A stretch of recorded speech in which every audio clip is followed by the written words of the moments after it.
Calvin Dark is a political analyst and co-founder of RC Communications.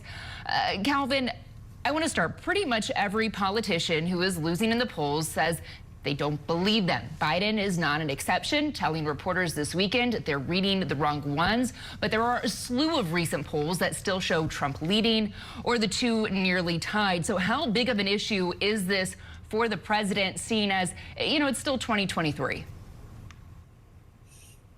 Yes, good to be here. I think that there are two things that I like to think about. The first, and I hope that the Biden campaign is really thinking about this, is that while we are, a year out from the election, the poll numbers are important, particularly the direction they're going in. Things aren't getting any better as next November gets closer.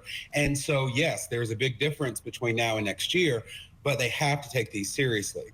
Now, I will say, one of the common pushbacks from the Biden campaign is that not only are we a year out, but that polls are very different from an election where there is a choice. And the likely other choice will be former President Donald Trump, and they believe that Biden has an advantage there.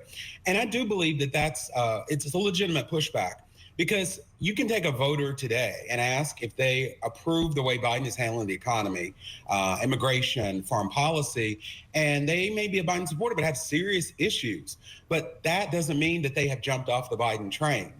It's like life. You have a few bad days at work. You don't pack up, go quit your job and change careers just because you happen to be in a state of disapproval in one particular moment in time. But they still need to take the polls seriously. And when we're talking about the White House's economic messaging, it says that his policies are working. You kind of hinted at this. They point to cooling inflation, job creation, manufacturing, efforts to cut costs. But, the reality is there are still Americans struggling to afford things. So where's the disconnect? Do you think there's a disconnect in the president's messaging? And will more time allow this message the White House is hammering of accomplishment to resonate more with some of the voters? Yes, you're right. The numbers are on Biden's side, but the vibes are not.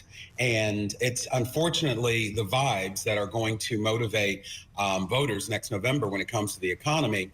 I think that what Biden has to do is make a more aggressive case of what he has done and how that has changed Americans for the better, particularly on the economy, and kind of explain why they may not feel it. And I hope that as the election comes up, the Biden administration, or Biden campaign rather, will, look to those voices that are trusted in those battleground states who can talk about the projects that, thanks to Biden's efforts with infrastructure, for example, are now well underway. Yeah, but Biden has to have a sense of urgency about it.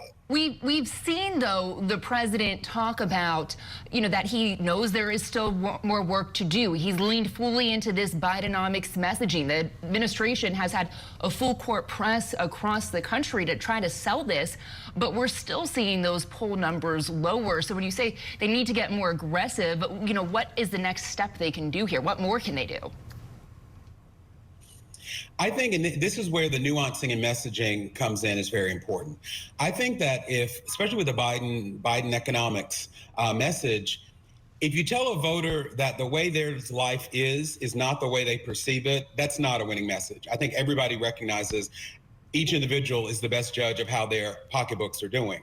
However, what the Biden administration needs to do is explain what they've done, acknowledge that you may not feel it yet, and then say, here's what I'm going to do in a second term to make sure you feel it and that we do get to the place where the numbers match the vibes. If he does that part from now until November, I think his poll numbers will be a lot better. All right, Calvin Dark, political analyst and co-founder of RC Communications. Thank you for your time. We appreciate the insight.